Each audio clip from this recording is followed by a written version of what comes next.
Welcome to Nintendo Dads, episode 418, recorded on March 16th, 2023. On tonight's episode, we talk about a few Nintendo items, game releases, and Justin's return. Oh, wait, where'd he go now? Jesse, you know what to do.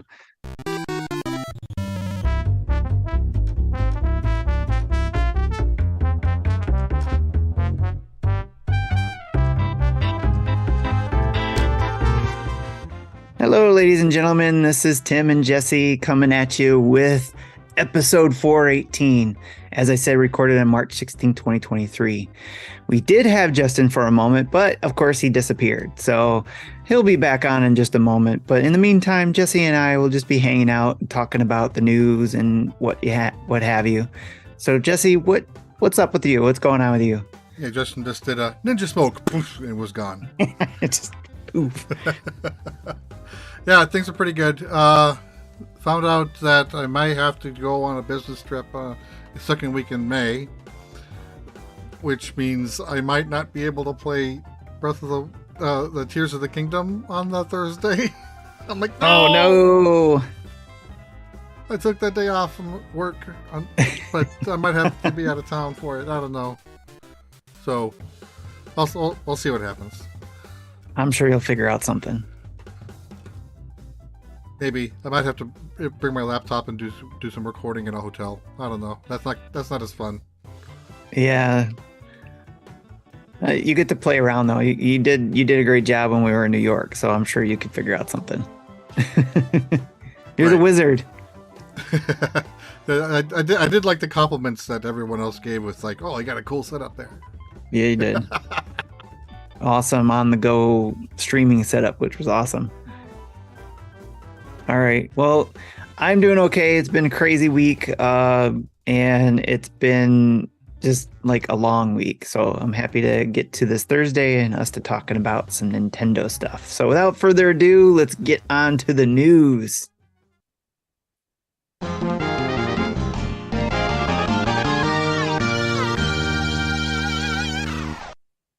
The news is brought to you by patreon.com/NintendoDads.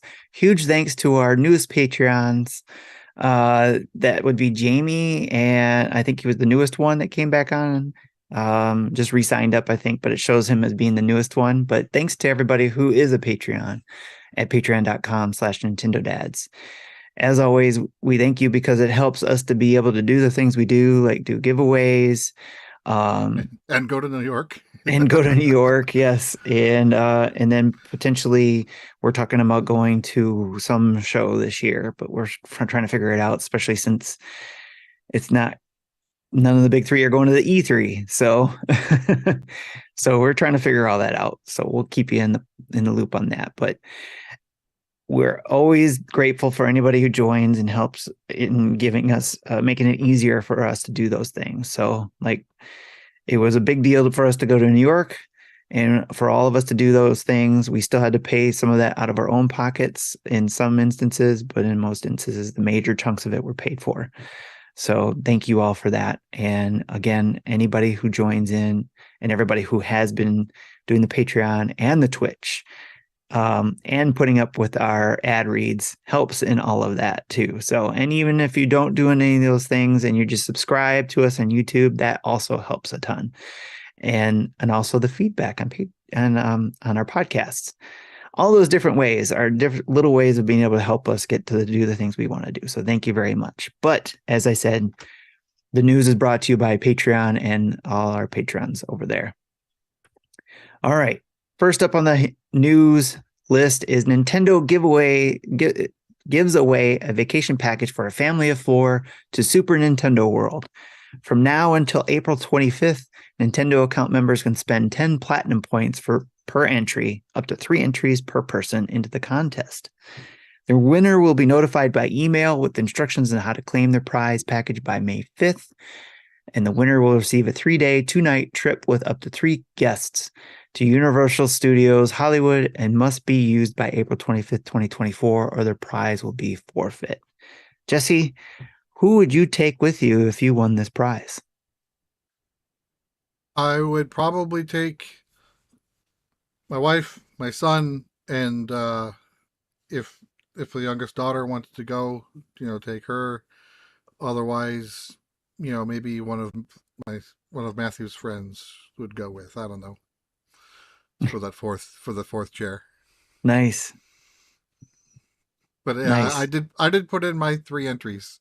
Yeah, I did too. Yeah, it was definitely would be family outing here, especially if we won. Yeah, I think that would still work out this year if we could get it done. That would be cool. But I was wondering, are we still eligible? Wouldn't we be? I don't know. I kind of I get afraid of this fine print that I never read. Oh, okay.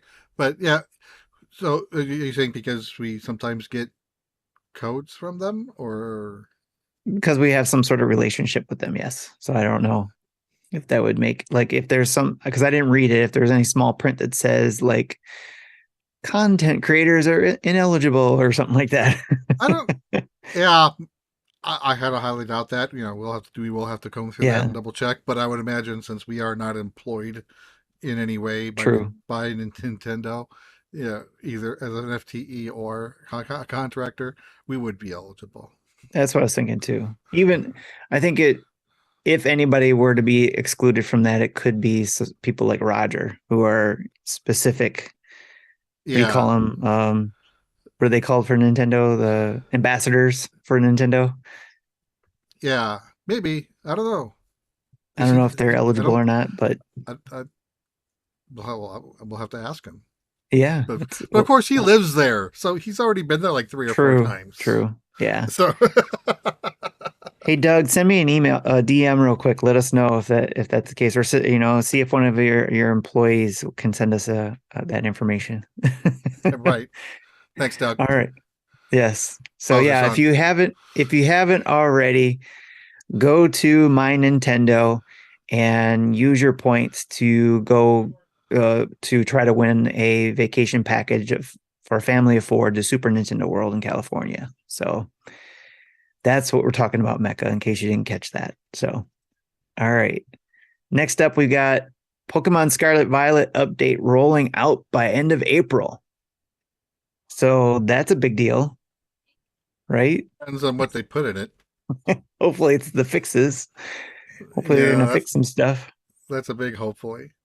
Yeah, especially for Marty, he likes to talk about how bad that game is. So, what's Yeah. funny though is if you see in our Discord is like Drew plays it a ton and he says I haven't run into any of these issues you guys are talking about. Yeah, was John waiting until the updates And John's came waiting, out? yeah. Yeah.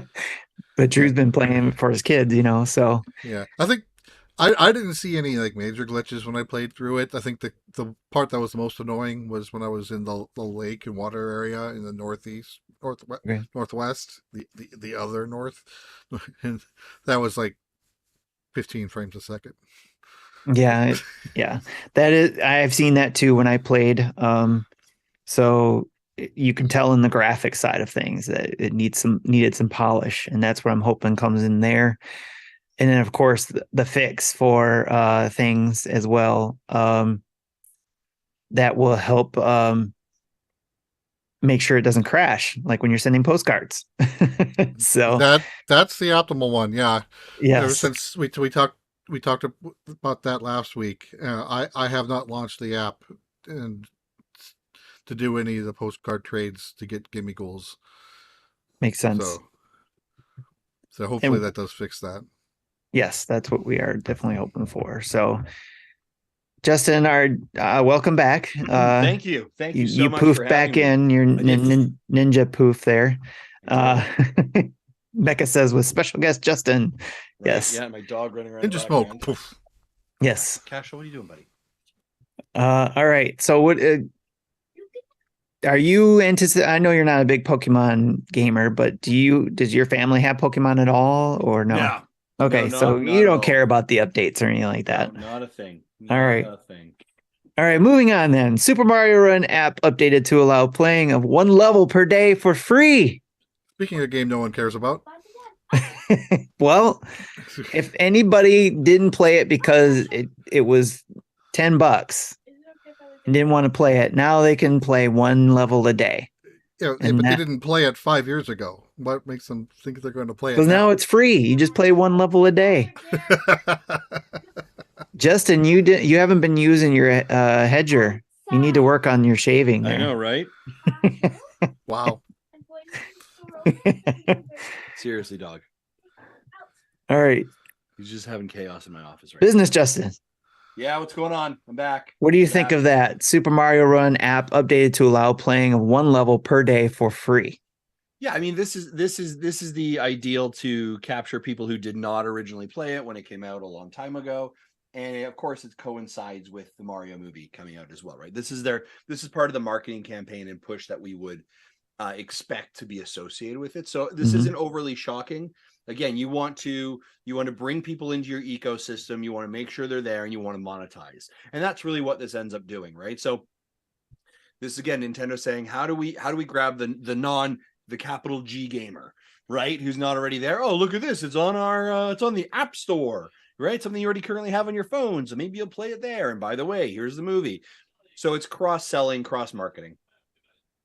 Yes. Yeah, and we mentioned that before too, because we were debating whether or not there was going to be a new game with the Mario movie, or if they were just going to build on the current library of Mario games or Mario content to push while the movie was out. And it looks like they're doing that, the latter. Yeah. I'm getting some feedback that people are saying I'm super quiet. We're very quiet. Can we? It's because you're not facing your mic. Your mic isn't in an optimal position. Better? Is that better, folks? There you go. Let me know if this is better. Oh, that's much better. Oh, you that sound, was the you sound very nice. Very nice. kiss that microphone. Except I would say I think I'm definitely out of frame now in your shots there, Jesse, potentially in regards to your positioning. So. Yes. Yeah. I wonder how many people are in my boat where I paid the $10 and didn't play it. So you know what? I'm pretty sure I paid the tenner for it. I mean, a long time ago, also. So yeah, I dropped 10 and I played it for a minute. Yeah, I had my fun with it. It's great. I download it, re-download it every now and then because there's some sort of tie-in with something, and yeah, so might still be. It's still on my phone since the last time I'd re-downloaded it. So they've added quite a bit of content to it. Yeah, it's tempting to go back. Yeah, not really, but that's a good point too, because like you said, it's going to be people who maybe are into mobile games. They used to play Nintendo when they were a kid, and they go see the movie and they got that Mario nostalgia and like, oh, I want to fire up a game, and then they find out, oh, I could play one on my iPhone, or on my Android. So yeah, they can start there, and then hopefully that again leads maybe a few more people who will want to buy a Nintendo Switch and play a more in-depth Mario game. Yeah. In fact, I actually had a friend reach out to me and said, "Hey, I know you're a Nintendo guy. I'm thinking about buying a Switch." So there's still some people out there who are going to do that. So who don't have one. Yeah. So, all right. In more Nintendo news, Doug Bowser says, we feel very confident that the Switch can have a strong performance over the next few years amid rumors of Switch's successor. Of course he's going to say that, right? 100% he's going to say that. I mean, he's not going to be like... I don't know if it's rumors more than speculation, but, we've been saying this, 2024 is the year. So, yeah. Obviously we know nothing. We are just guessing, as is everyone else. Yeah, they're not going to talk about it until they're ready to talk about it, especially because they still want to sell Switches for this upcoming holiday season. Because as soon as they announce a successor, no one will buy the new system. They'll wait for the new one. Yep. There are going to be people saying, I'm not going to waste my money. I'm going to wait until that new one comes out. So yeah, they're not going to give us anything. They're not going to slip. They're very careful because that's what they do. We've seen it every time. So nothing new. Yep. All right. We're not going to really start hearing things until this device goes into manufacturing, because at the factory is where a lot of the leaks starts happening. Yeah. I mean, here is a little bit of the thing though, right? Like, again, this, I am a little bit happy that he's getting in front of this, and I don't know what's causing that that decision to get in front of if there was some specific article or content. But there have been so many rumors, right? There have been so many statements of there's no new games. This is the death year of the Switch. He kind of needs to begin to own that narrative. Now, listen, they're absolutely getting ready to transition to a new one, but I think it's interesting for him to say, like, we do believe there's a lot of life in it, right? And this is the commentary I've made before, is it has you cannot doubt or cannot deny the fact the Switch has such a tremendous back library. If you jump in right now, you have not bought a Nintendo Switch, you buy an OLED, there are hundreds of games like that you can play that are amazing AAA games right off the top that are absolutely mind-blowing. And if you include the less than mind-blowing games, you get something like 4,000. Yeah, right. Like it's ridiculous how many games are available on this thing and continue to be produced for it. So yes, they're going to have this is my argument of why, like, this is a sort of my statement of why I think it's going to be backwards compatible. Everyone's like, no, it can't be backwards compatible. If you can make this system backwards compatible, you instantly have a library. Have a library for people, and a massive library with some of the best games ever. Breath of the Wild, Tears of the Kingdom, Legend of Zelda, Tears of the Kingdom, Breath of the Wild, Mario Odyssey, the Xenoblades, right? Like list out the hundreds and hundreds of games that are. So if you launch a console with this type of back catalog, man, you are going to continue to see your software sales, which is what you want to do. They are near 1 billion software sales. 1 billion. That's tremendous. That's where they're going to make their money too. Yeah. So when everyone's like, it's not going to be backwards compatible. Really? Have you ever heard of the Nintendo Switch DS XL? That's what they're going to do. Yeah. Remember how it was like, you can buy this and it's backwards compatible, but we do have specific games that are specifically for it. That's what they're going to do. They are not going to rock this boat. Do not expect a new console completely. But it's still fun to have for content, Oh, yeah, for sure it is. Like, what else are we going to clickbait for the next 12 months? But what I'm waiting for is after, when we get to a certain point, is when we get Adam on again and help us draw it out, the Switch 2, so. Yeah. But so where Marty got the article from was My Nintendo News. It was from a interview that the UK news publication, the Daily Mail, did with Doug Bowser. And they asked, when is the next Switch coming out? What kinds of features or new capabilities would you like to see? And that's where... And of course, he's not going to answer that. Yeah. Because, he knows what it's going to be. But he's not going to say anything. Yeah, so it's a good read, though, too. So, but he, of course, like you said, he's got to be careful in what he says. So, yeah. All right, moving on to the next bit of news, and this one you came just in time for, Justin. Okay. Microsoft signs a 10-year deal with Ubitus, known for their streaming ports of Control and the Resident Evil series to Switch. Wonder what that means. Y'all were wondering, what are we going to do to get a Call of Duty on the Nintendo Switch? Ladies and gentlemen, boys and girls, children of all ages, I think we just found out what they're going to do. But you're like, Justin, they signed an agreement with Nintendo and they signed an agreement with Ubitus. What's it going to be? Well, I imagine that... I don't know, very quickly we'll get a cloud version of Call of Duty on the Switch. And then when we see the Switch 2, we might get more of a native one that's actually built specifically for that new one as opposed to a cloud version. Why? Because I'll remind you, Microsoft just spent $69 billion to acquire Activision Blizzard with Call of Duty.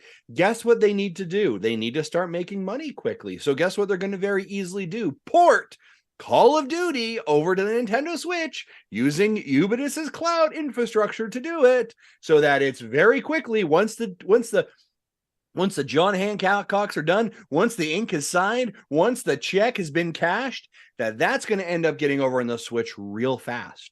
That's what real they're going quick, to be doing for sure, real quick. it sounds like from what I'm understanding, and where did I go? My video just went out. I don't know. I was going to ask you, where did you disappear to? And you did a ninja poof too. Yeah, the moment we started talking about Cloud, he just like disappeared. I was like, You just wow. went. All right, I'll try to fix that in a minute. But with what I'm understanding, they're still going to try to make it run natively.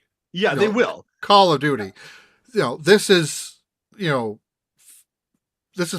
be for other Xbox games. It could be cloud, put on the cloud. 100%. I agree with that.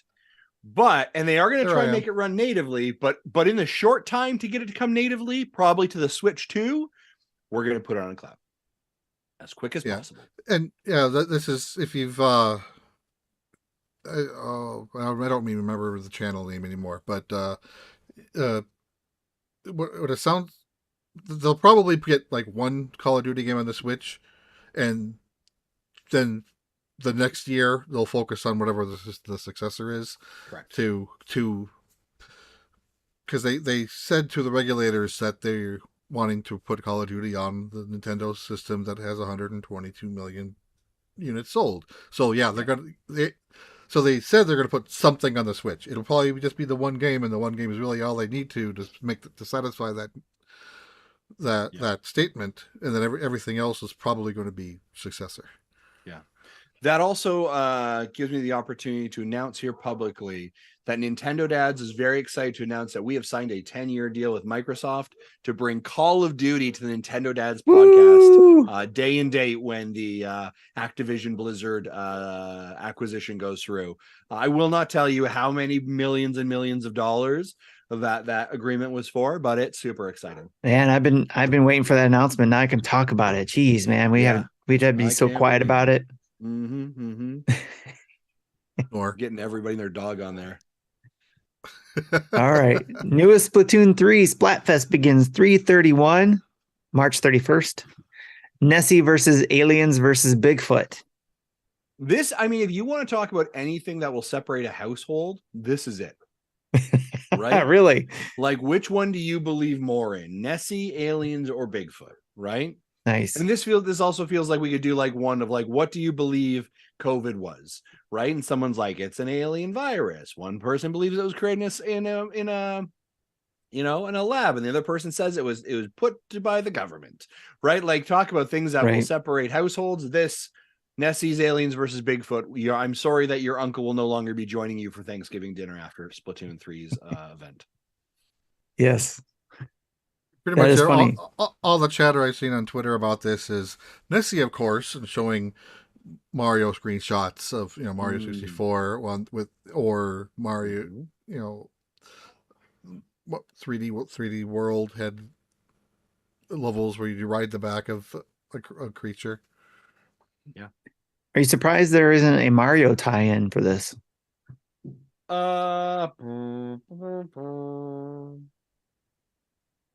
I'd be too smart. This is like a weird cross your mind, did it? That's a week this away sounds from about the right movie. for Nintendo, right? Like, why not? That sounds about right. Yeah, it's cool. Don't get me wrong. I think it's a cool, trio of things to fight for. But I'm surprised that this also doesn't have some sort of Mario thing going on. Yeah. Hey, Jesse, can we put in the Discord so people can vote, right? We can do a vote. Can we do like, what of these three would you choose? Oh, you mean the Twitch? Twitch, yeah, that's it. Thanks, not Discord. All right. Yeah, we got a manage poll thing. Yeah, let's figure out. Are you Team Nessie, Team Alien, or Team Bigfoot? I'm going to be honest with you. I think Team Bigfoot. You know what I'm saying? Yeah, Team Bigfoot. That's so you're voting for the one that you think is the most for real. Sure. Or the most cool. Yeah, I think the most cool. As right? Mecha Dragon put it. I live in Western Canada, right? We're not too far from like Seattle and Oregon and kind of some of those Bigfoot. You were pretty close to Nessie though when you were in Ireland, right? The Loch Ness and closer. Yeah. Well, potentially closer, to Loch Ness, I guess, right? So, and aren't we all close to the aliens that walk amongst us every single day? That's what Men in Black taught us. Yeah. Right? Who knows? I could be an alien. I've said that about you for years. Let's see. That's not a secret anymore. Because I've always said that you're out of this world. Haha. Oh, All right. That's it for the news. Let's move on to game release updates. We've got NSO game updates yesterday. Game Boy, we got Kirby's Dream Land 2 and Burger Time Deluxe. Super NES, we got Side Pocket, which is a pool game. And NES is Xavius. Xevious. Games that nobody heard of. I've heard of all of these, but Well, I've heard of all of these games. Are they exciting? Some people they are. Some.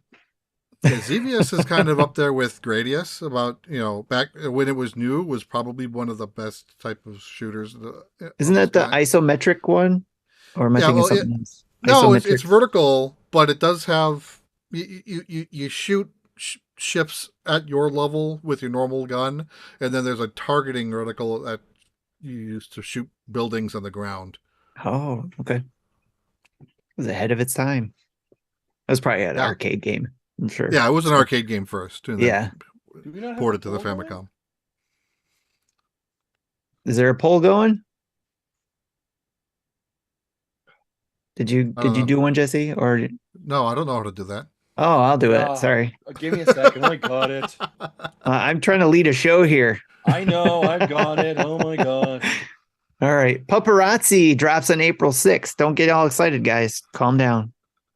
But Paparazzi is coming out April 6th. I cannot wait for the review code for Nick to get that one. Because him and his kids will check that one out. The next one, though, I am super stoked about. Disney's Speedstorm was announced today to come out April 18th for early access. So Nintendo dads actually tagged me in Twitter, and I was like, yes! So I'm excited about that. I'm looking forward to that. Now, if you haven't heard, Disney Speedstorm is created by Gameloft, the same people who did Asphalt games on your mobile device and also on the Switch. Asphalt or Asphalt? Asphalt. Asphalt. Asphalt. Asphalt. So asphalt. Asphalt. Asphalt. Asphalt. As in, like the You black. ever say a word so many times that you just like you're like banana, banana, banana, banana, banana. So yeah, they created the Gameloft did that, and they also did the Disney Dreamlight Valley. So, with that, Disney is doing now their Disney Kart game, which I did the beta access for back last year in September, I want to say. I'm guessing. But when they did the beta run, I participated in that, and I had a blast with that. There were some issues with it that a lot of the beta testers brought up that we all brought up and made comments on. Of course, I can't talk about those comments, but we did bring those up, and Gameloft worked on it, obviously. And so now we got the early access coming out April 18th, which if it's anything like the Dreamlight Valley, it's going to be early access where you have to pay for the different levels for, 30, 50, and 60, I think it was, or 30, 40, 50, something like that, where you get different levels of early access. And with that early access, you get certain things. In fact, you know what? I'm going to pull it up right now because we need like various premium currencies.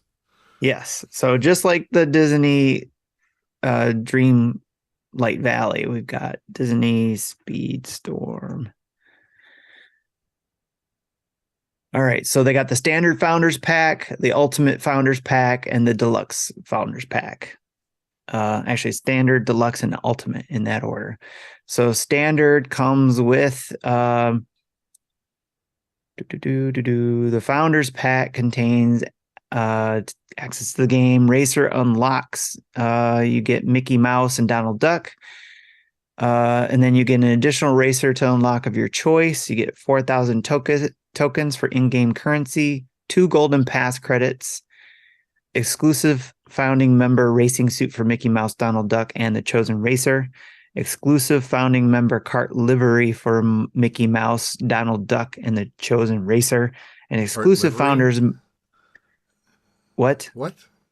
Huh? Cart livery? Is that what you said? Cart livery. It's like a delivery of a cart. It's cart livery. Cart livery is like a garage of carts, right? Okay. I don't know. I've never heard of that word before. Livery, special uniform worn by a servant or official. So okay. Short for livery stable. I feel old. So a stable of cars, a garage. Yeah, and Infrendo says a garage. So yeah, where you store your. Why didn't they just say that then? It's I a know livery. what a garage is. Exclusive founders Moto and Avatar. So there you go. That's in the founders pack. Founders pack contains in the standard founders pack. Deluxe. An airbender or a giant smurf? What type of avatar are we talking about? So see, this is not telling me exactly. Like all of them read the same. They all include all this stuff.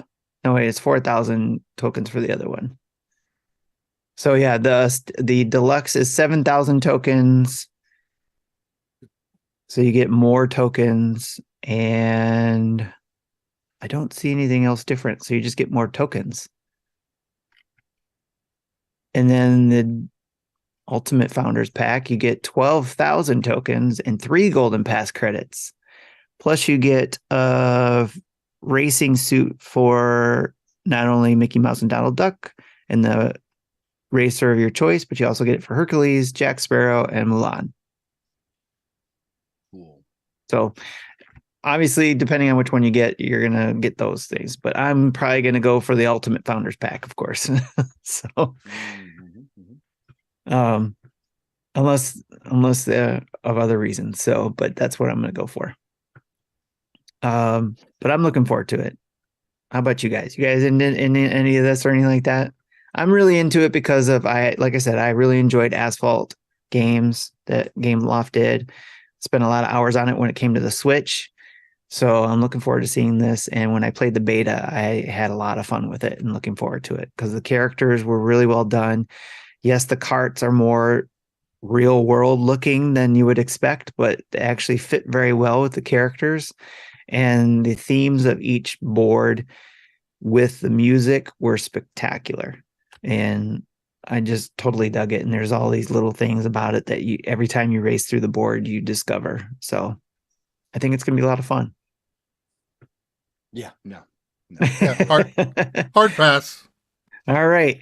Well, if anybody else is getting it, let me know because it's definitely we do have a Discord page for it, and we'll definitely be talking about it there. So, all right. And last but not least, we have Sea of Stars news. They announced that it's also coming to Xbox One, Xbox Series day and date with the Nintendo Switch, PlayStation, and Steam versions. No word if it's coming to Game Pass at this time. The demo that is already available on Nintendo Switch will be made to other platforms later this year, and those who kickstarted the game for digital rewards should get the code near launch day. Physical rewards will be later, but include a digital code to be played at launch. And it sounds like backers can choose to get a physical Switch copy, but a digital Xbox copy, mixing and matching the platforms if they so choose. So yeah. The backer surveys are supposed to go out maybe next week, and we'll get more information then. I backed the digital copy, so it doesn't apply to me. But I know there's a lot of people who would have backed the physical copy as well. Yeah, I also backed digital. Man, I'm excited for this game. So excited. I'm very excited too. Like Tears of the Kingdom and then Sea of Stars. Those are my hype levels for games right now. Nice. Yeah. Yep. I didn't back it, but I'm looking forward to picking it up when it comes out. Sad. Pikmin is sad. I listen, if I was stacking, Pikmin are in there, but they're lower down that list for sure. I got a survey from Nintendo actually about Pikmin and how excited I was about Pikmin 4. It's quite interesting. So, all right. Before we move on to our ad break, I want to give a shout out to everybody who's in our Discord at this time. Shout out to Not Discord. I see I did it with Justin there. So in our Justin. Twitch, thank you. G Acres on YouTube. Thanks for stopping by. We got Matt Burke, Radel Sandoval, Sean Abbott from Game Pass News. He stopped by there too. And in Twitch, we got Mecha Dragon, Mikey Dreamer. Let's see who else popped by here. Going down the list. Hambone Johnny over on YouTube. Big shout out to him. He's been killing it with our reviews, our first looks and stuff for us. So Bruce and Friendo Patterson just showed up. What's up, Bruce? And some guy named Mason, just Jason Mason, I think it is. Yeah. Jason Mason, that guy's name. And Ms. came in and first time chatter SBC high.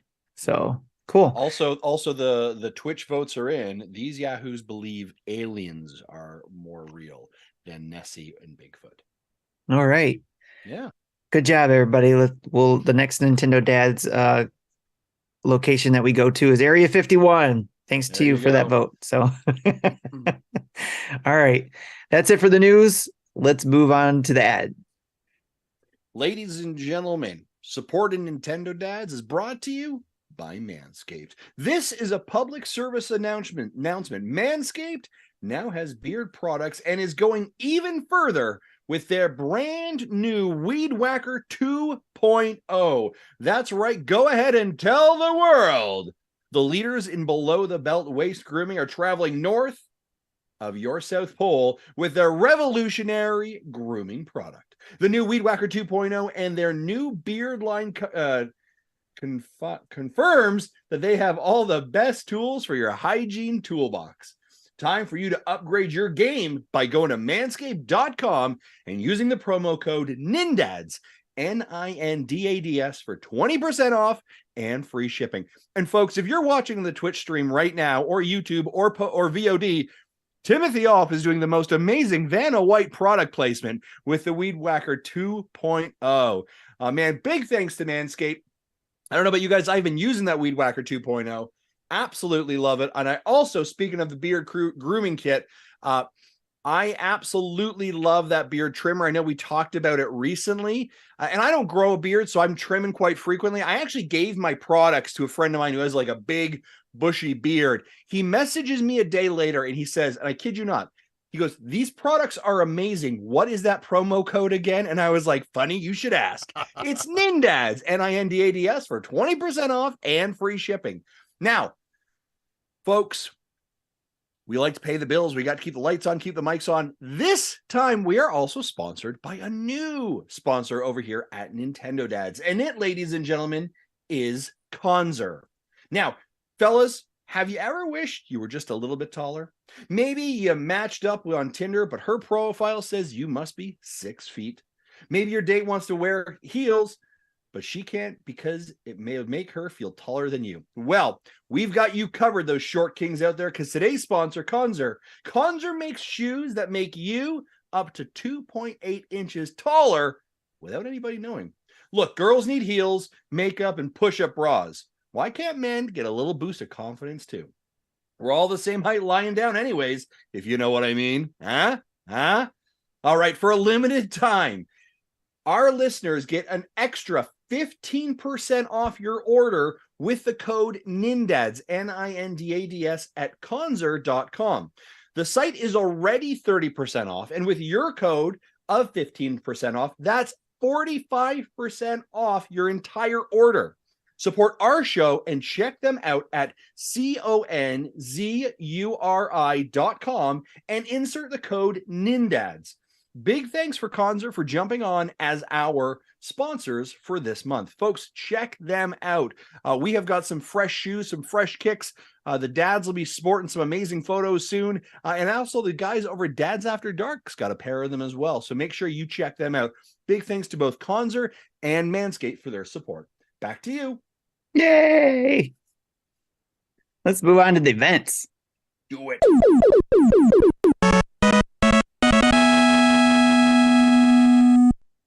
All right. We have some great events coming up that we want to give you guys updates on. Of course, there's our Discord community events. For this month, we have the the table every second Wednesday of the month at 9 a.m. Eastern, and every third Friday of the month at 10 p.m. Eastern. The community gets together at the table, otherwise known as the Discord voice chat room, to discuss whatever it is on everyone's minds. Tomorrow night is Discord, the dinner table, so we'll probably be talking about Ant-Man. So we didn't get to talk about it last month because we didn't want to spoil it for anybody. So be warned. Or did we talk about it? No, we didn't. Maybe we didn't. All right. So, anyways, because it came out that weekend. Yeah. So we'll be talking about it for sure. So, want to join in? Email us at nintendodads@gmail.com or DM us on social media to learn more. And in case you didn't know, whether you subscribe to us via Patreon or Twitch, you get access to Discord and a schwack load of events like the table and the monthly mayhem. Speaking monthly mayhem, we have a current monthly mayhem going on that started on the 13th and ends April 9th. And it's Kirby's Return to Dreamland Deluxe. The scoring is each mini game will be scored against the competition and points given for what place you finish it. All mini games points and missions will be combined for a winner, and then lottery balls will be awarded based on how many points you get. The mini games are Ninja Dojo. Play Ninja Dojo on Master Skill level. Then there's Bomb Challenge. Play Bomb Challenge. Get the points there. Sword Challenge. Play Sword Challenge. And then there's missions. Receive 1 P for every mission completed for the Mary Maglaland missions. So make sure you are in our Discord to where you can submit your scores in the appropriately named Monthly Mayhem channels under the Dads After Dark category, because those wonderful guys over there run the Monthly Mayhem for us and for the community. So that's, again, the Monthly Mayhem that ends on April 9th. And then one last thing is One Last Pass. That's hashtag One Last Pass. Mike from the Gamerheads podcast reached out to us to suggest that everyone seeing the Super Mario Brothers movie on opening weekend bring their 3DSs with them in hopes of having one last hurrah for Street Pass. The Super Mario Brothers movie releases on April 5th, so don't forget to bring your 3DS with you and make sure it's fully charged. And turn on your Street Pass. Remember to use hashtag One Last Pass, especially if you're on anywhere that uses hashtags, to share what's going on with your 3DS.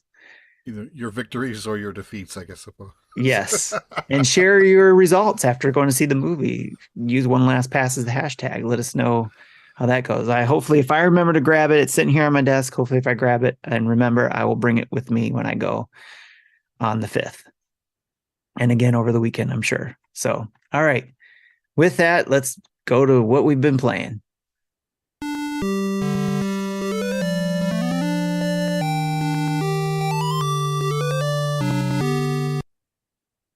All right. Justin did the ninja poof again. There, he's gone now. So he'll be back and he'll tell us what he's been playing. But for now, Jesse, what have you been playing? So I'm still playing Townsman VR. I think this is the third week I've mentioned that one. I had originally got the game from GameFly as a rental. I'm like, okay, I like this game. I'm going to return the disc and just buy the game so I don't have to worry about the disc anymore.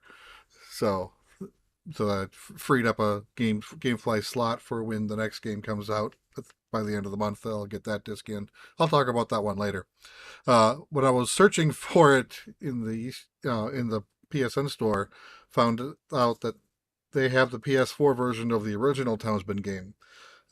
That's not a VR game, but it's a freely because I have PSN Plus, I can download it for free. So I'm like, okay, I'll download this and play it at some point in the future. So I haven't done that yet, but yeah, I'm about the status screen says I'm 66% done. I think there are 13 islands total. I don't know which one I'm on. Maybe the 8th. Some of them can be done in less than an hour, but some of them have, in the upwards of 4 hours, and I'm almost at 4 hours on this island. So again, just because the percentage I don't think is time based, it's a number of islands based. So I don't know how long I have left in the game, but I think I've probably put 20 hours into this game, which more than I thought I would put in for a VR game. So I'm liking that. Um, so I plan on trying to finish it. So Burger Time Deluxe came out last night, on NSO for Game Boy. I played a little bit of that. There are like I think 24 stages in the game. I just played like one run through until I got a game over, and I got to the 16th stage. They're broken up in like groups of four, like Mario Brothers worlds. So if you game over and do a continue, you start back at the one. So I died in 4-4 and came back at 4-1. I'm like, no, I'm not playing this anymore. I'm done. I got my fill. But the game starts out like your typical single screen game, but as you get further along, there's more power ups, more enemies, wider screens, so those things will start scrolling. I think World 5 actually does a vertical loop. Based on what I read in the game fact, or either that or I completely misunderstood what I was saying. But it's if you like Burger Time, then that's a fun play. And again, if you have NSO, it's you already have access to it. You can just play it. And the last game I want to talk about is called Tents and Trees. I did a video on it and released it Tuesday morning when the game launched. It's a logic game. It's a Picross like, but you're given a grid and several trees on the field. You have to place a tent adjacent to each tree in a way so that two tents are not in adjacent squares, and then you're given the number of tents in every row and column. So with all those clues, you're able to logic out the puzzle. There's like I think there's 500 puzzles in the main section, and when you finish the first 50, you unlock the daily challenge, which I think unlocks like another 60 puzzles per day. So and like one of the achievements in the game is finishing 1,000 levels. So there's a lot of content in here. I think it's like $10. So if you like logic puzzles, Picross like, and now give this one a look. I liked it. This will be a game I go back to. I think I'm in I have like around 60 puzzles done, 55 done. So when I get to 75, I'll unlock like the next level of difficulty, which I think is the final unlock. So then it's just play as many puzzles I can play through. Again, that's Tents and Trees. All right. Thanks, Jesse. All right, now on to you, beardless one. According that's your new nickname. Yes. Jerk. Not wrong. The game that I've been playing that I would kind of bring up is I have been playing Bayonetta Origins, Cerveza and the Lost Demon. That was a demo that came out last week. And I am not a Bayonetta fan. I know of it, but the games have never really piqued my interest. And the art style about this, I was like, I'll give this a shot. It's demo. Sure, why not? By the end of the 2-chapter demo, which, by the way, the progress carries over, I was sold. I actually sent the guys here in the chat. I said, like, guys, this is really good. I'm really enjoying it. And I absolutely loved it. Fantastic voiceover work. I love the fact that the narration feels like they have the energy of like a grandparent telling a story or an elementary school teacher telling the story. Fantastic VO. The art style is like a beautiful water paint. It's very compelling. It's like watching a kid's story, which I think is great. And then the controls are kind of interesting. Essentially, it is a co-op puzzler platformer, I guess. The best way, it's not really a platform. Okay. So on one stick, your left stick, you control Cerveza.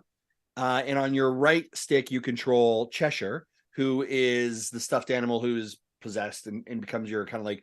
So when you come into areas, it is, how do I navigate this area? How do I solve this problem using these characters, right? Okay, so Chesser is allergic to garlic. So I can't have him walk through that. So he has to go around it. So where do I have to throw him? And what do I have to do to break this? And then he has to come over and break this. And then there's combat areas where you come in and you fight together. And right now, I'm only 2 chapters in, obviously, because the demo could only go so far. But the primary controls were like I said, left stick was Cerveza, and your L was an action. And then your right was Chesser, and your R was an action. And so nothing was being used on the face buttons at all. I did actually look ahead and I saw some reviews for it, and it does appear that the face buttons become mapped to other progress. But it's interesting because you're kind of at times using them both together, and it's fine. But I actually struggled like when they crossed the stream, right? So I was like, okay, my left stick is controlling the person on the right side, and my right stick is controlling the But that being said, it is absolutely tremendous and a ton of fun. It was actually interesting because I was on the Dads After Dark show, out now, by the way, this weekend or on Sunday with John and Drew. John made such a great statement. He's like, well, could you just like take out 2 Joy-Cons and you control one person and the other person controls the other person? You're sitting beside each other. And I was like, oh my gosh, that is absolutely brilliant. You could totally do that. But I would highly recommend, if you haven't played the demo, check it out. Again, I'm not a Bayonetta fan, but this really caught me. Like, I was like, I am excited for tomorrow. Hoping it hits our inbox. But yeah, you should check it out. That's Bayonetta Origins, Cerveza, and the Lost Demon. Nice. Yeah, my wife tried it out too, and she said she struggled a little bit with the controlling both at the same time. So, yeah, but she's a little left brain, right brain. It kind of messes you up a little bit there, but like then you just kind of like slow down. Like, I will just do one at a time. For sure. Yeah, I like that idea. I had problems when I tried playing The World Ends With You because there was a lot of top screen, bottom screen stuff going on at the same time, and I'm like, okay, nope. That's fair. All right. So what I've been playing is, of course, more Fire Emblem. I'm slowly trying to get through that. Any gaming time I had recently was to do, some work on other things. But I did get through one of the other paralogs, so I could up the most recent one, which was the one from Three Houses.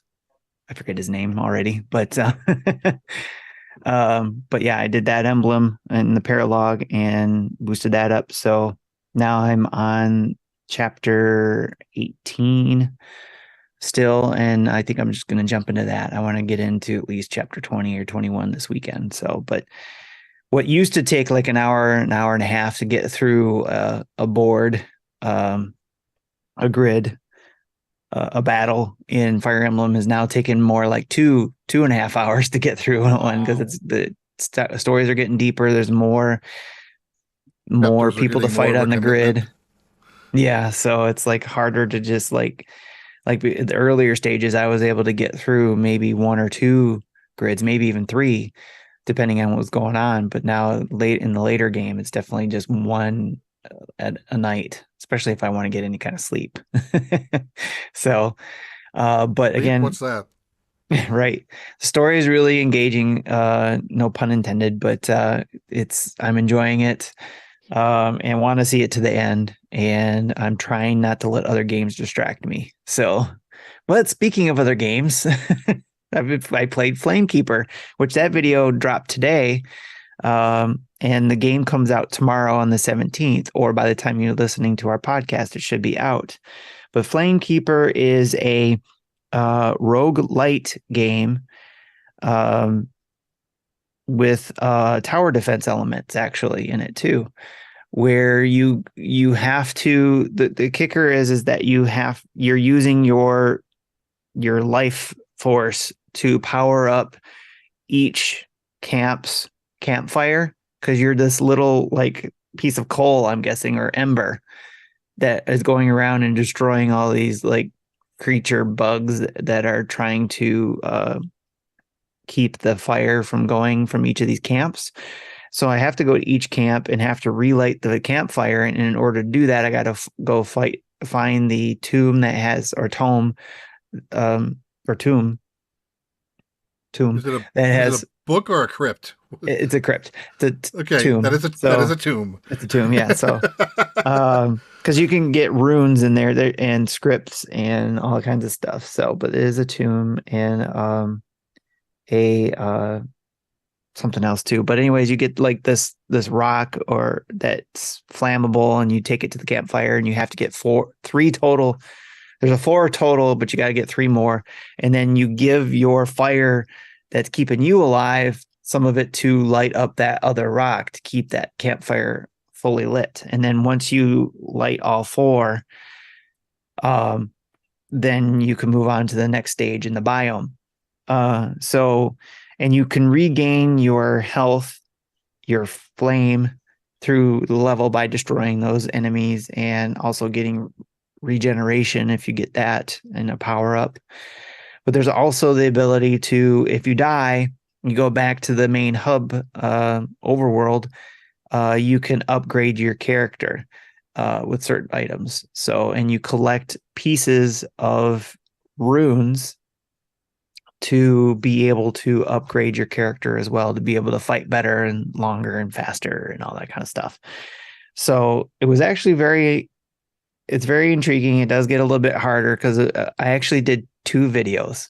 The first video is the one I submitted to Justin, and I went back to bed and played a little more after doing that first video, and I got farther in the game and realized some things, and I was like, I'm going to redo that video first thing in the morning. So that's what I did. So I got up, deleted the old one, redid the video because I got farther in and got to explain a little bit more. And that's the new video you guys get to see. And it is a little bit longer because originally it was like 27 minutes and now it's 45 minutes for the video. But it's going over a lot of details in the game that I hope is helpful in if you want to make that decision in picking up Flamekeeper for the Nintendo Switch, which again is a roguelike game and tower defense. Because let me go back to the tower defense. So there's the roguelike parts that are the first 2 levels of the biome that you play. The third part of the biome, or the third part of it, of that level, is the tower defense. You have to defend what looks like a giant campfire or boiling pot of something. I don't know. It's hard to tell what it looks like, but it's big and you have to defend it. It's in the center of the camp, and you have to defend it from all these goblins and gremlins and bugs and spiders and all that kind of stuff trying to come in and destroy it. And you use tower defense things that the village has to defend themselves with, and you power up each of those tower defense items with your life force as well. So you have to balance keeping yourself alive, powering up those tower defense things, then rejuvenating your life force, and then going to power up the next tower defense item. So if I'm not explaining it well enough here, go check out the video that I did. So that again is Flamekeeper. So check that out. And that's what I've been playing.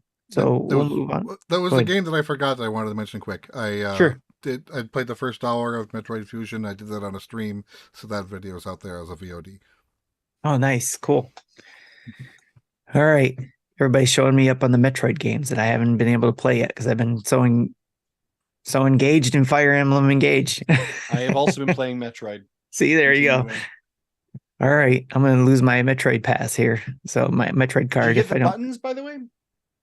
I did order those. Yes. Good. I was thinking of you, but didn't order them for you. Yeah, I think Jesse, you're the one who tagged me in that one. So yeah, I had a few people tag me in that, but I saw it in Discord there from Jesse's tag. I in my the cart on the Nintendo shop in Canada, and it I hit add to cart, and it wouldn't add it to cart, and it wasn't sold out, and I was like, oh, so that's weird. Yeah, and actually that took a big chunk of my points away too. I have like 40 points left because I spent a bunch on getting all the Metroid Prime icons. Oh, the icons. So I spent a lot there. Can we talk about how they still do not have a select all check out button? Are you effing kidding me, Nintendo? Right, yeah. I did the same thing with you. This is the only time I've ever collected all of the icons, and I did all the Metroid stuff, and I was like, yeah, I do each one going through. It's like, oh, come on.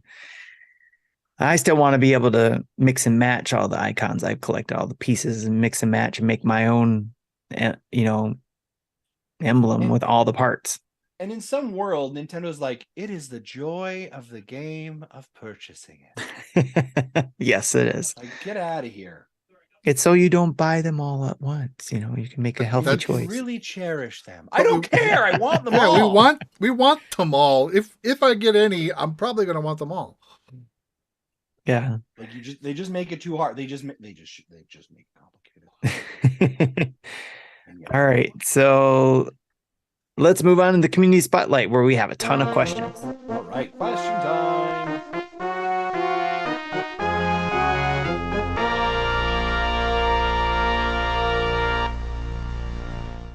All right. Speaking of questions, we got a chat question that just popped up. It says, "What games were you guys talking about?" So we talked to quite a few actually. Jesse was talking about Townsman VR, Burger Time Deluxe, Tents and Trees, and Metroid Fusion. Justin talked about Bayonetta Origins, Cereza, And the Lost Demon. and the Lost Demon demo. And I played Fire Emblem Engaged and Flame Keeper. So there you go. Yeah. Thanks for that And if question. and I will remind folks, if you are like, man, I'd love to know more. I'd love to know more about the games you're playing.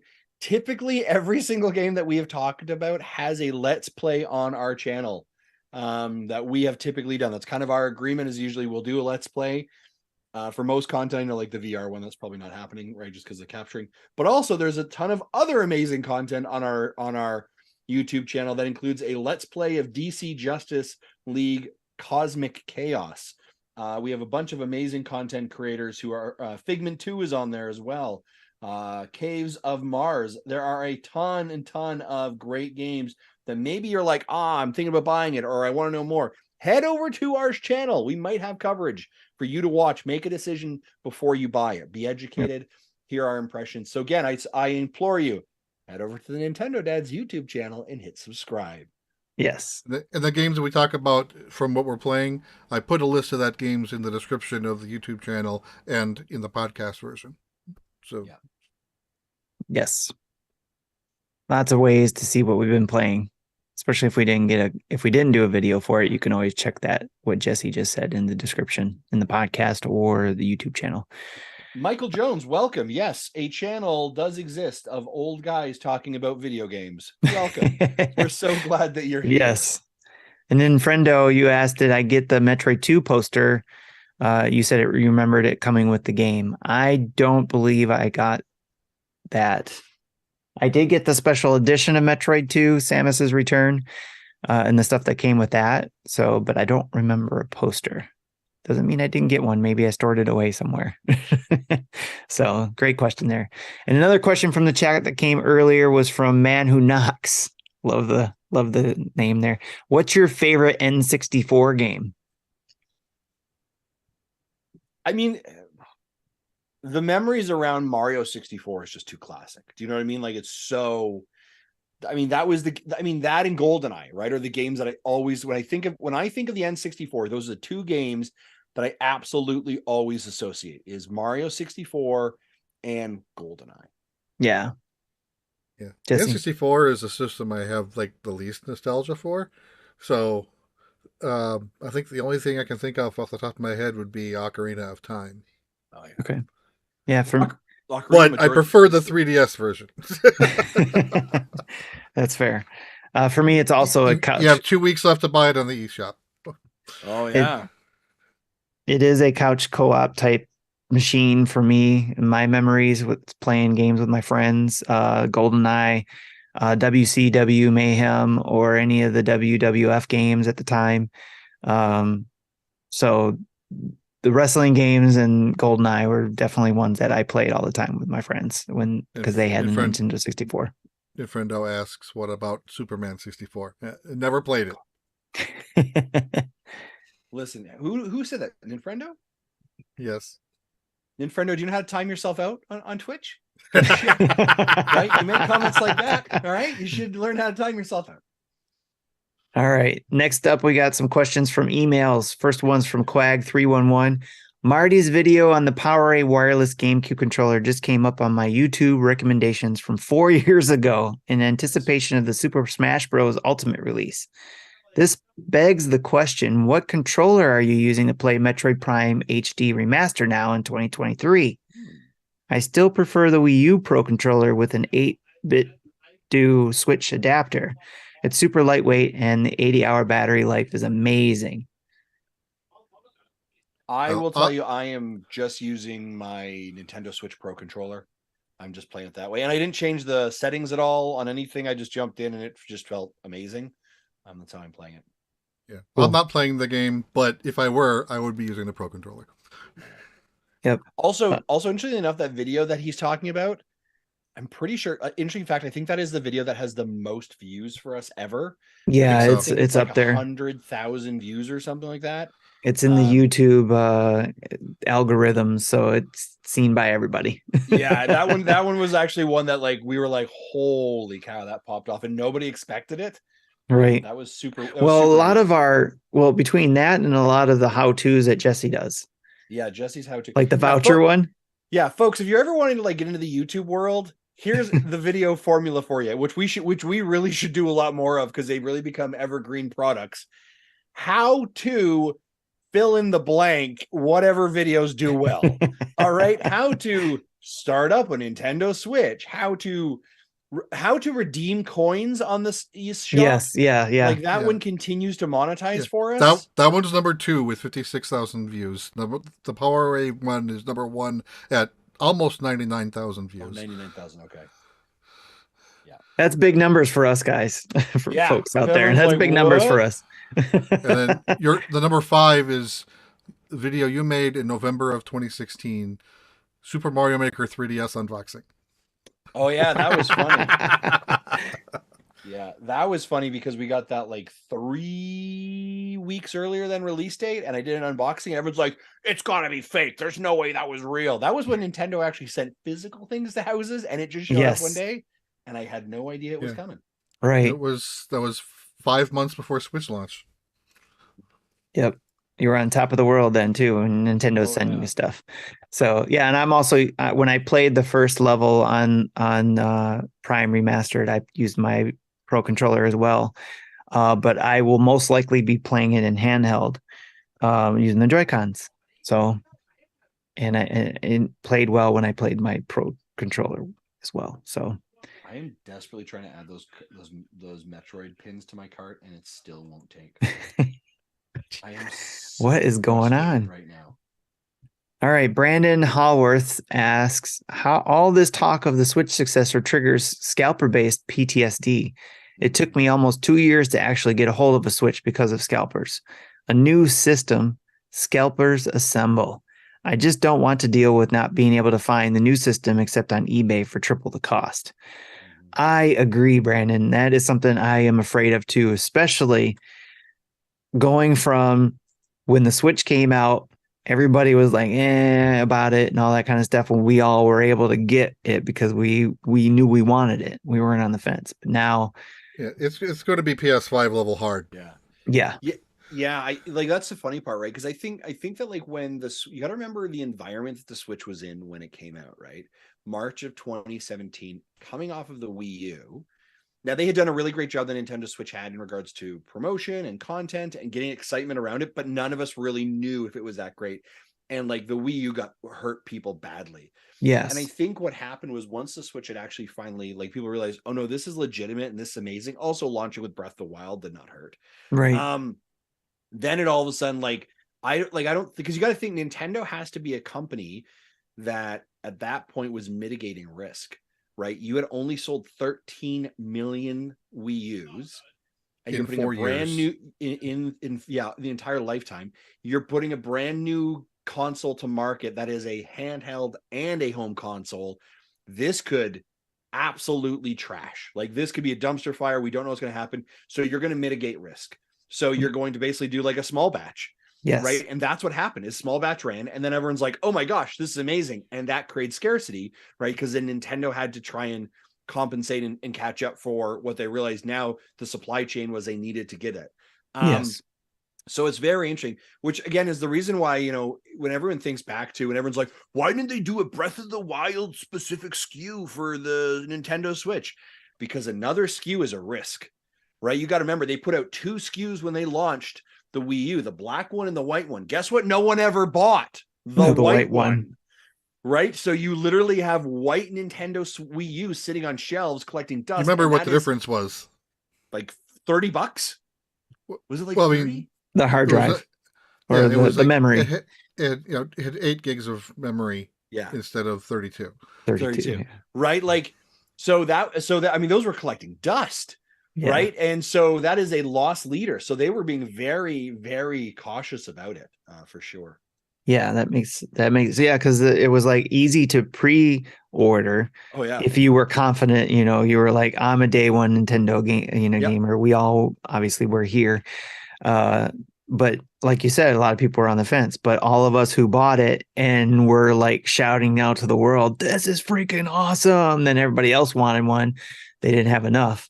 And like you said, that's when it became scarce. And unfortunately, Brandon couldn't get one until 2 years later.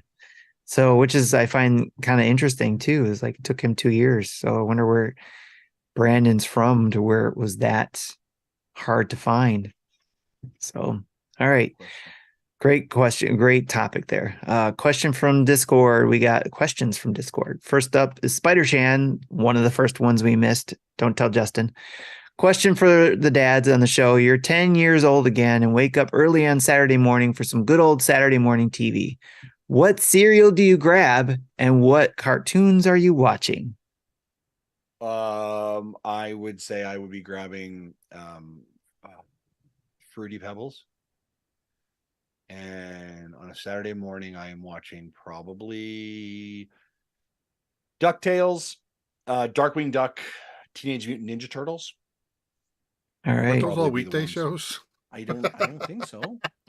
Listen, it may have ran differently up here in the Great White North. That's true. I forgot about that.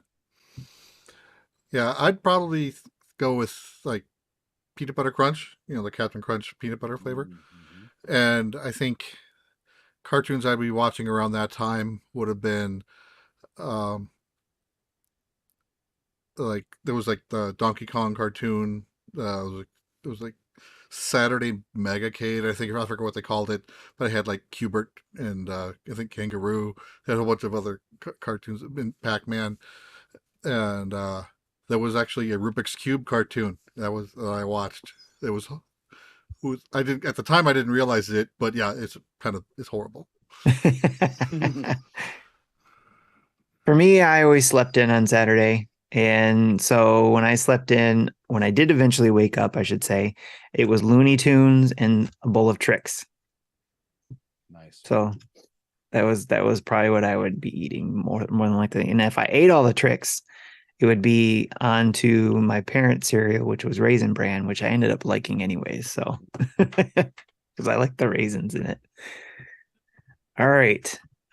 Great question. On to question number 2 that we missed. Again, don't tell Justin. What is the first game that you truly felt that you were good at? From Darth Platypus. I would say like the original Mario. Like that was the game that I played a lot of. Like that is the game that like my mom would go to work and I had 30 minutes before I had to go to school and I would just like start playing Mario and seeing how far I could get. And I would also get to a point that, now this was like stupid ideas back then. Oh, I'll just hit pause and go to school, right? So I had to leave and just turn the TV off, right? So the Nintendo would still be going when I got home. Not a great idea. But I mean, I remember it used to be like, how far can I get in 30 minutes, right? Like, how can I get to Bowser? Can I kill him, right? So I think that was the first game that I felt like I got good at.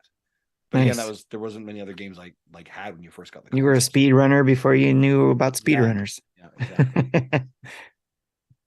Yeah, isn't the record like 4 minutes 55 seconds or something like that now? I don't know. Yeah, it's pretty hard for me to keep up that nowadays. I don't know that one. Andros would know that one.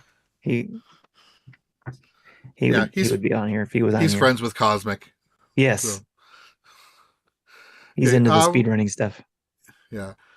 I would say the games I'm thinking of are pre-NES. So like Tron Deadly Discs, like Lock and Chase in television, Space Armada and what was the other one? Yeah, Burger Time on the television. Specifically, I remember that game had 7 stages, and once you finish the 7th stage, it loops. And I would be able to get to like to stage 21. That would loop 3 times before things just got too bonkers for me to be able to continue it. Nice. And then Friendo called out River Raid, and that's one of the games that I liked but my grandma was really good at. She actually got patches from Activision for the high scores that she got for River Raid on that, which I thought was really cool. But for me, also on the Atari 5200 was Star Raider.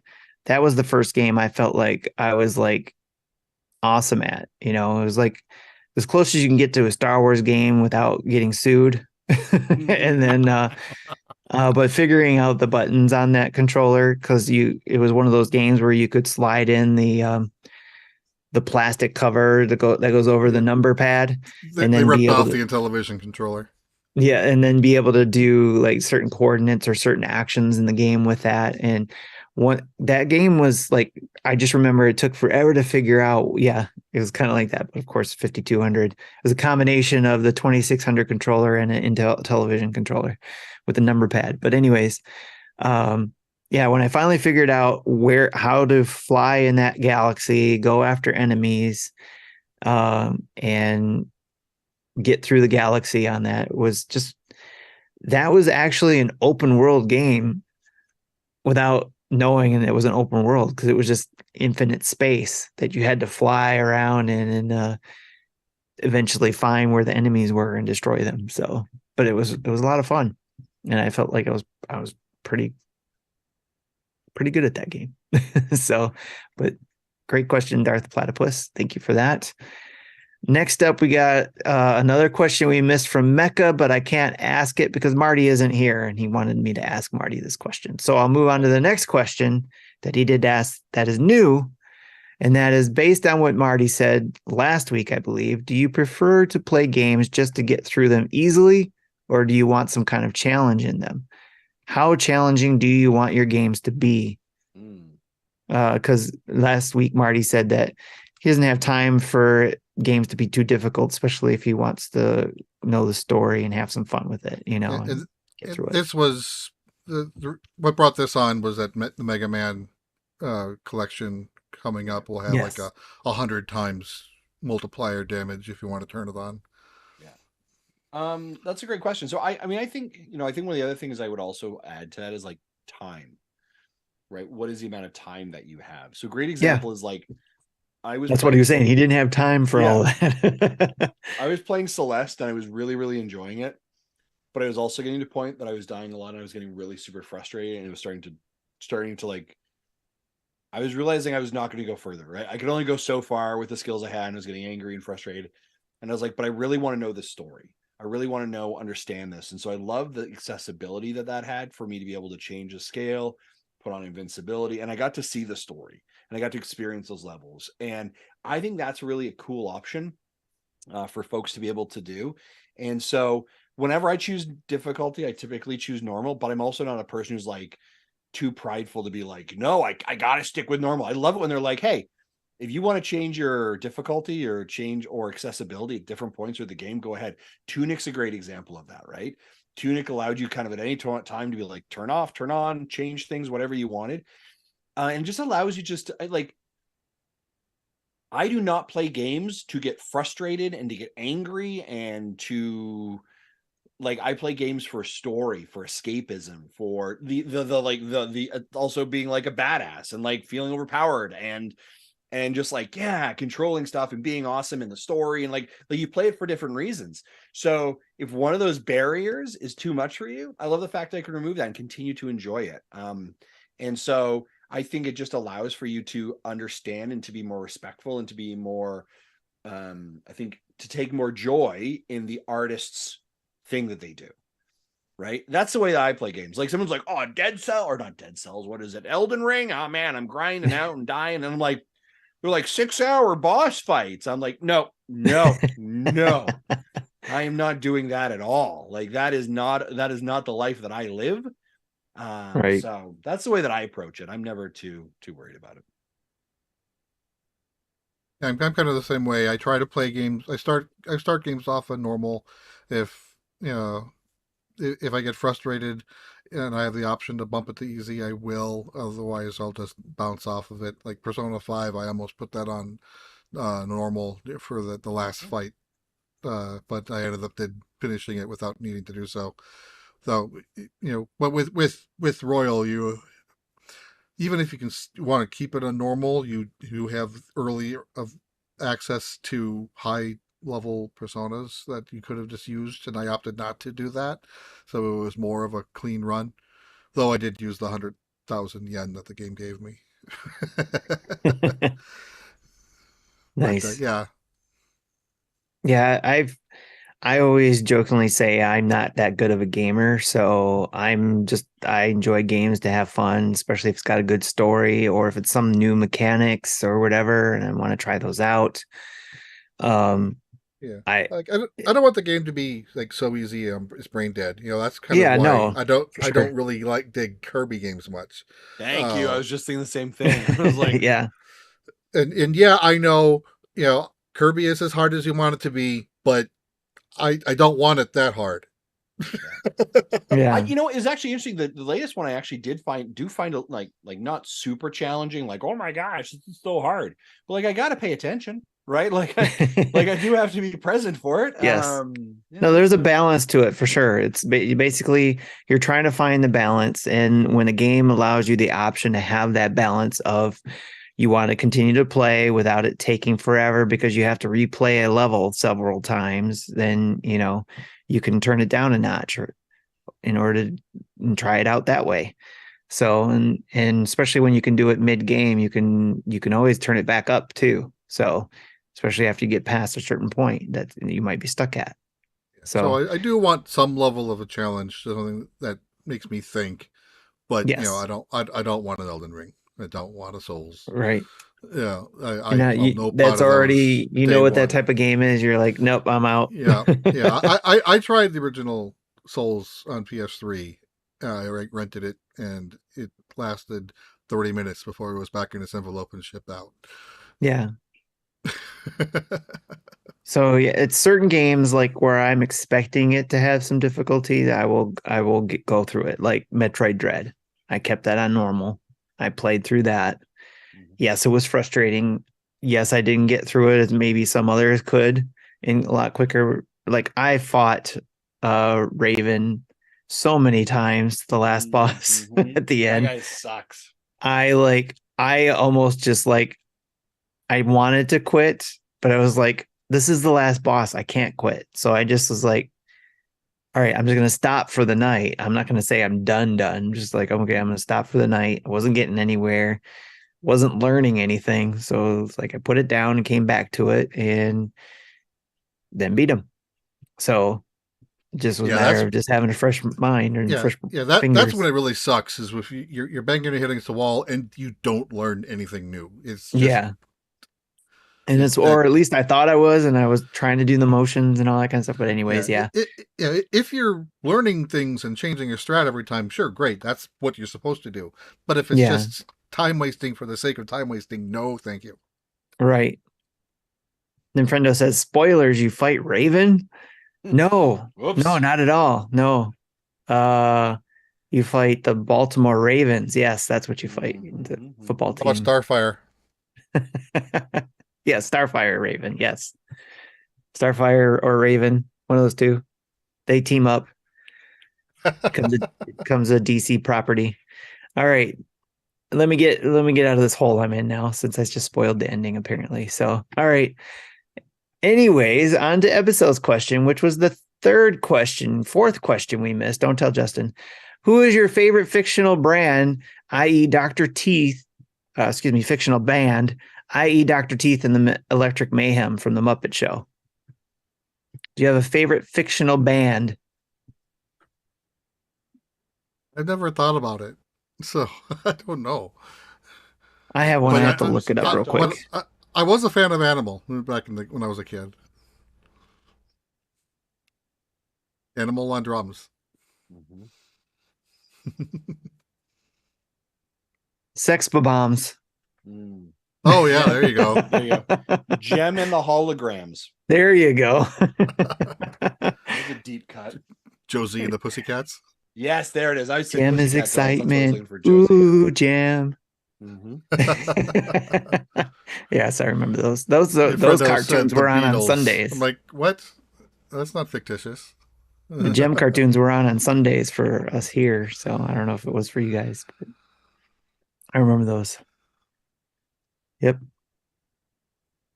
All right, so now I gotta get back to the questions. All right, there, great question, Ebicel. The next one is Chris HL. New question: if the Mario movie is as successful as we all think it could be, and they're predicting it is now, have you seen the latest reports, predictions?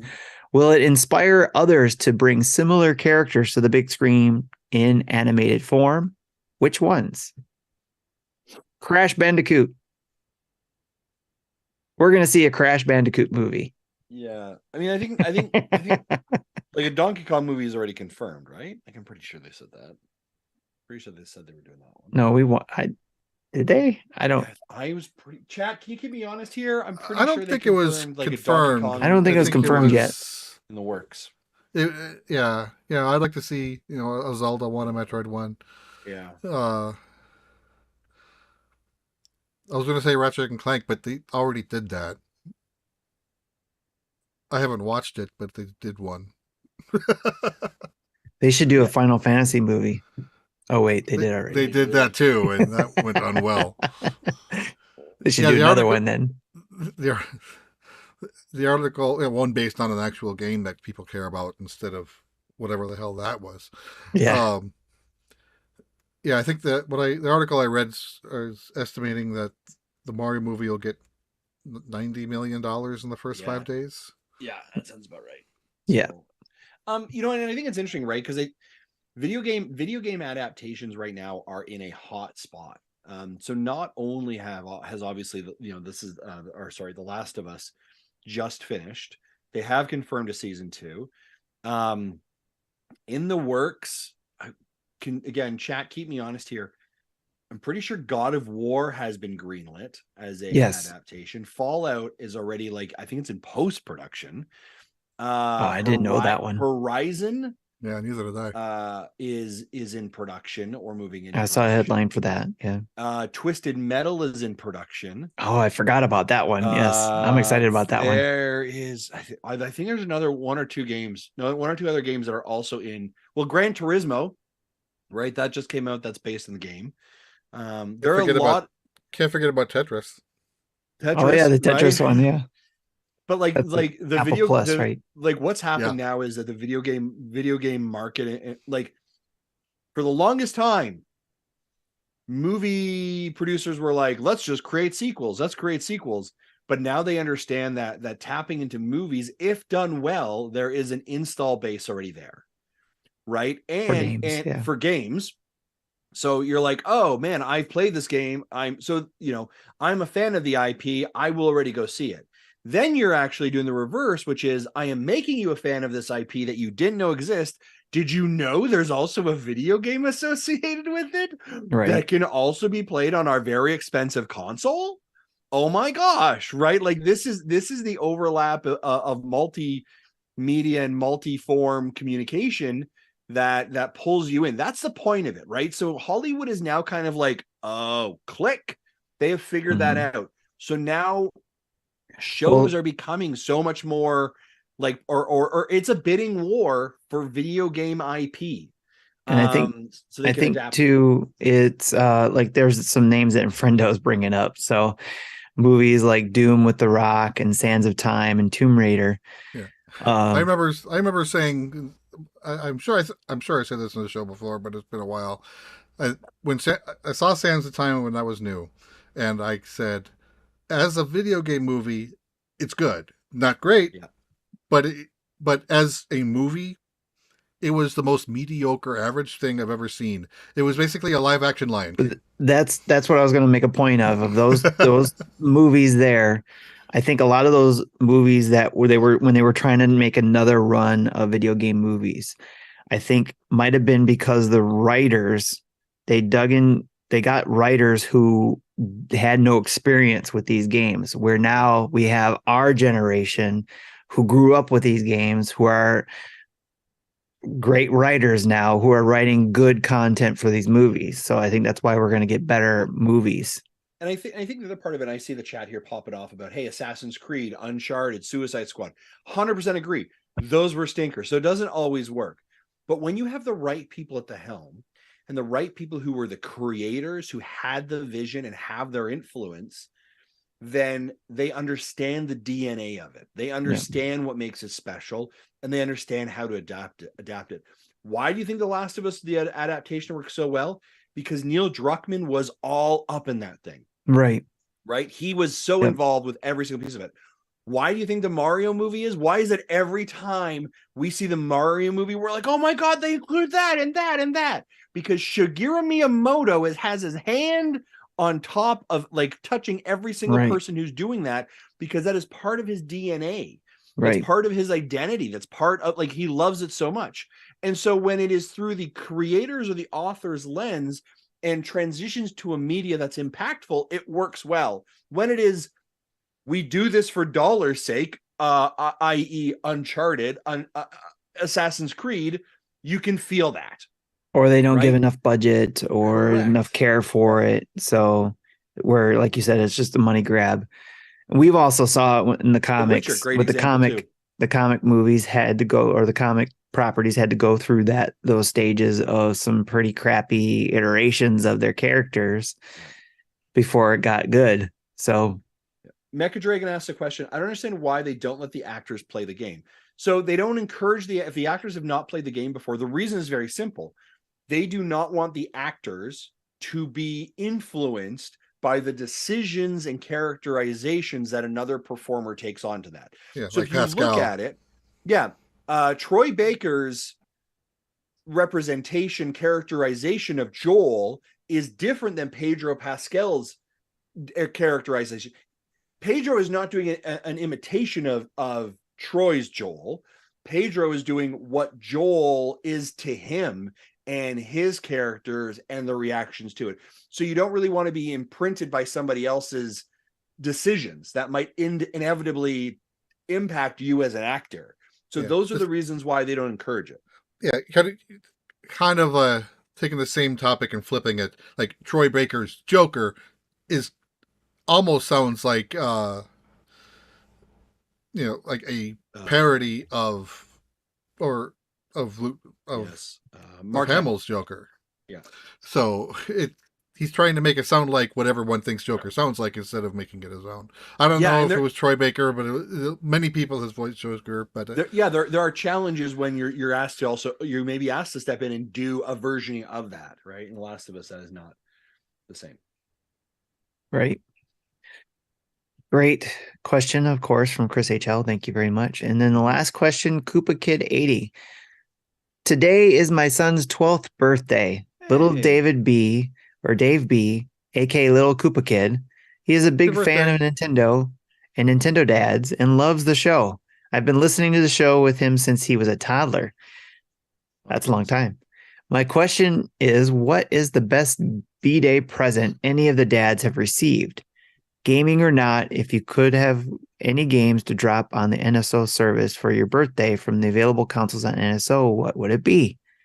Little David is very excited about the new Game Boy games that recently dropped. Thanks again. Have a great show. Happy birthday, Little David. Little David B. Little Koopa Kid. Little Koopa Kid, happy birthday to you. I hope your day is full of awesomeness, amazingness, and because you are awesome and amazing. Make sure you know that. Awesome. What is the best birthday present? Yep. What is the best birthday present any of the dads have received? So I will, if you've been a long time listener, you've probably heard the story I had. It's a bit of a journey, so we'll go ahead with it. When I was young, my folks got divorced and we moved to different provinces. I was very far away, never saw my dad. And one year for my birthday gift, I asked for Super Mario 2. And he was like, yep, not a problem, buddy. You for sure. Don't you worry. And I was so looking forward to it. And my birthday came and nothing came. and I would, you know, he would chat with me. He's like, "Hey, did you get your gift?" And I was like, "No, I never got my gift. I never got my gift. I never got my gift." And I got to a point, because I didn't have a relationship with my father, that I just assumed it was never sent, right? And he was just blowing smoke. And so it was really disappointing and frustrating. It was just part of just what I thought was kind of this journey. And I remember coming home one day, and my mom's like, "Hey, there's something on the table for you that just arrived in the mail." And sure enough, it was this package, this brown package that looked like it had gone through hell and back. And it was beat up. It was like the corners were all wrecked, right? And I opened it up, and there was Super Mario Brothers 2. And what had happened is that somewhere along the lines, it kind of fell out of shipment, and somebody picked it up and delivered to the wrong place, and eventually kind of had to refind its way back to us. And that was a really special moment for me, for a lot of reasons, right? And so like Super Mario Brothers 2 kind of always holds this like pretty cool connection in my heart in regards to birthday presents. So that would be one that I just want to share that story with you. And you know, it's a little bit heavier than probably someone's like, "I super liked GoldenEye," right? But that was a pretty, you know, it was a little bit of a lesson for me in parenting. It was a little bit of a lesson for me and as a kid about expectations, and it really had some pretty prolific impacts for me. Nice. That's a great story. I don't know if I could beat that. No. Yeah, I was going to say that's the thing. I can't think of anything, but even if I did, it wouldn't beat that story. Yeah, I don't really do birthdays much. I try to, you know, downplay it as much as I can. I don't know if any of y'all know when my birthday is, but I tried to hide it. I assume it's every day, so I send you a happy birthday every day. Don't you get it in my email I send you? Birthday, it's just his birthday every day. Maybe one of these days I'm going to strike right. Maybe one day I'll get 50 packages that are all busted up then. That's exactly. For me, it's my memory sucks for this kind of stuff. So there's nothing that really stands out. If it's video game related, I remember when I was a kid being one of the, you know, in our generation, video games were starting to be a thing. So even though my grandparents and parents, let me put it this way, because of the Atari game crash of the 80s and my grandparents and parents buying into what was the Atari 5200 at the time, and then all of that craziness that went on with that, and then all of a sudden just the whole market just crashed, they didn't want to buy anything new. So when Nintendo came out, it was like, no, we bought into this other thing. We still had it at the time. It was like, we have everything. We have gaming stuff. You don't need a Nintendo. And then eventually when I did get my own, like the Super Nintendo and the Game Boy, they still did not want to buy any games for me for my birthday or Christmas. I couldn't. It was like, if you want that, we'll give you money and then you go buy your own thing or whatever. They did that. So eventually though, they broke. And when I got older and didn't ask for video games or anything like that, my cousins were young, they started getting those things. So it's like, it's because of me you were getting those for your birthday and Christmas. No. I did the legwork. I wore them down, you bastards. Yeah, when I was a kid, I do remember like in birthdays and Christmases, you know, getting maybe 5 or 6 games at once because they were bargain bin for $5 each. Yeah. You know, past that was the nice part of it, right? Past 19, but they were garbage. True. Very true. So, but yeah, I'm trying to, like, there were some pretty cool things that I got from my family for Christmas or for my birthday. Like actually one that you can't see at the moment. Yeah, you can't see it right now. Can I turn it that way? Kind of see that red in background, and it's kind of hard to see in the dark. But if you watch my videos, it's kind of really hard to see next to my prediction or champion is you predictions. Yeah, next to the belt there. Yeah, there's that belt there. Son of a. Oh wait, no, I sent that. There's nothing there. There's nothing there. No. I'm keeping it safe for you, Justin. You know, it's nice and safe there. You just got to get here to the US. That's all. That's exactly All right. it. So yeah, there's a thing that my daughter made. It's of the inscription that the Nintendo store had. Create something, not the store, their headquarters. It's the create something unique slogan they have in their meeting room that I took a picture of. It was behind Iwata during one of his presentations. And I took a picture of it and I showed my daughter it, and she actually made a red and black version. That's my two favorite colors of that saying. And I have it hanging up there above my shelf there. So that was one of the things that is really cool that I got from my family. And of course, many other things, like things that I collect, Star Wars stuff. They get me stuff that I was not expecting, or like I didn't buy myself, those type of things. Like you're sitting there, you see it at the store and you're just like, oh, I just can't buy that for myself. This seems kind of ridiculous to buy myself. So I don't buy it, but then they remember it and then they give it to me. So Nice. those kind of things make it very memorable. So Yeah. So you bringing that story up, I did remember this. My son made this for me. I'll show it to you in a minute. This was back when I was trying to play with 3D printers for the first time. This was Cool. 2017, 2018. And so we went to the local library that had, makerspace stuff. So they had many different things available. One of which was this laser cutter thing. So you can, they had these little chunks of wood that kids could, take one, pick an image, and then tell the engraver, make this out of it. And so my son did that with the Intellivision Running Man. That's very cool. oh, nice. So Nice. I have this at my desk still after all these years. Very cool. Hey, And speaking of actually, cool sorry, go ahead. I was going to say one last thing that really surprised me one year. I think it was probably the first summer where my birthday came up, being with the Nintendo dads. And Justin, you sent me the code for Need for Speed that came to the Nintendo Switch. And because it came out around my birthday, and you were like, "Here you go, happy birthday!" That's right. It was like sweet. Yeah. So that was really cool. Speaking of super cool things, I want to give a big shout out to Auntie, who just is a $1 patron. Just subscribe to the show. That's always nice to catch it when it's live when it comes through the feed. Oh, that's cool. Thank you very much. That's awesome. Thank you so much for supporting. Thank you everyone that supports. The other question that was part of that was, gaming or not, if you could have any games to drop on the NSO service for your birthday from the available consoles on NSO, what would it be?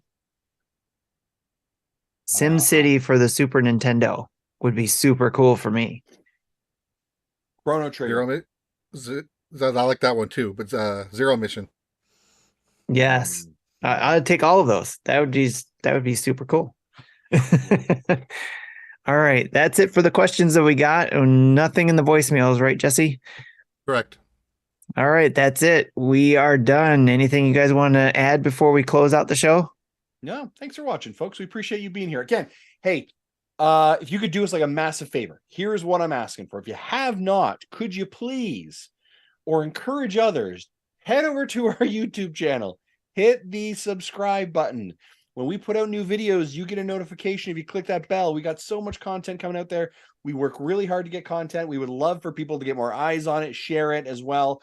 So if you could do that, that would be a huge ask if you have not already.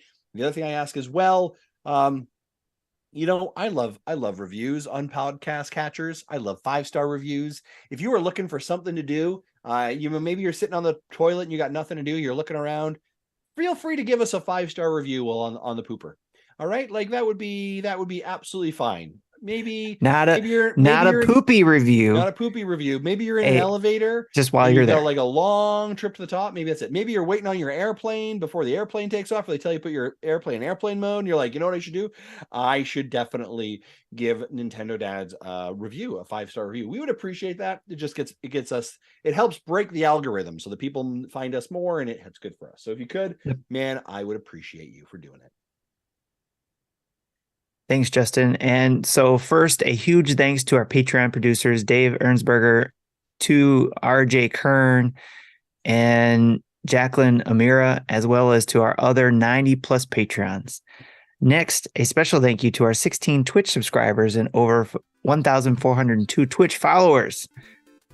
And a shout out to our 6,690 YouTube subscribers that Justin mentioned. Please subscribe so we can get over that. We're almost at 6,700. Come on. Yeah, 6,700. We're trying to get to that 700. 7,000. 7,000. 7,000. Can you imagine if we can get to 10,000 by the end of the year? That would be incredible. That's That'd kind of a goal, actually. I'd love Nintendo Dad's YouTube channel to be 10,000. Yes. Thank you, everyone. Thank you so much. We would not be here if it wasn't for you.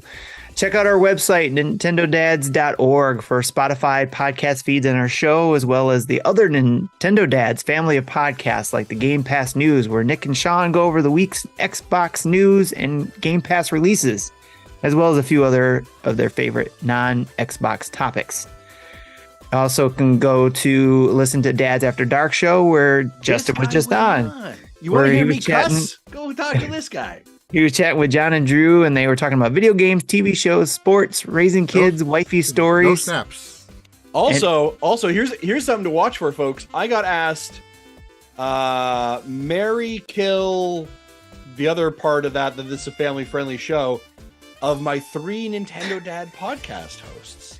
Uh-oh. I haven't gotten that far in the episode. You should take a listen. I was laughing so hard at that one. It's laughing so hard. Don't be winking at me, Justin. Don't be winking at me.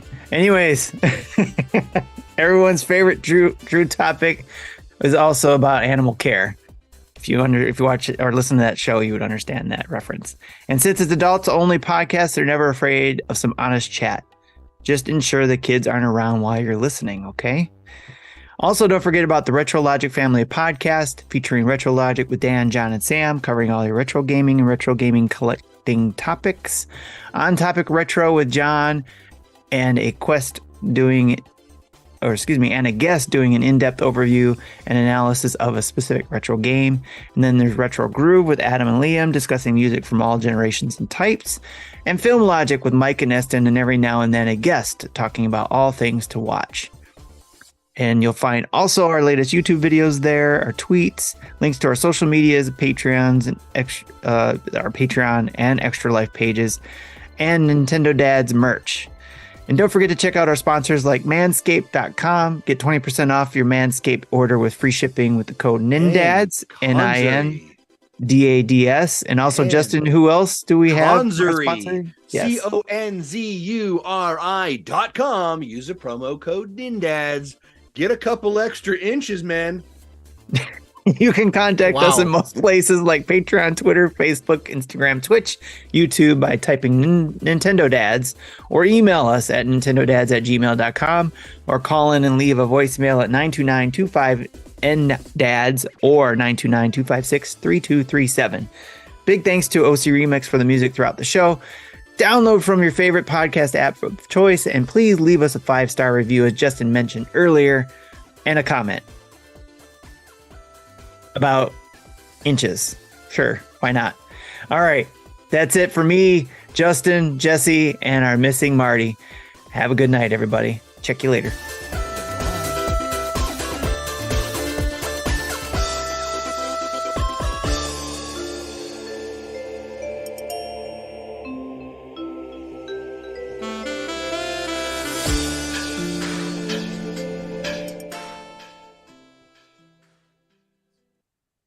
Thank you for listening into Nintendo Dads. Do you know who I am? Nintendo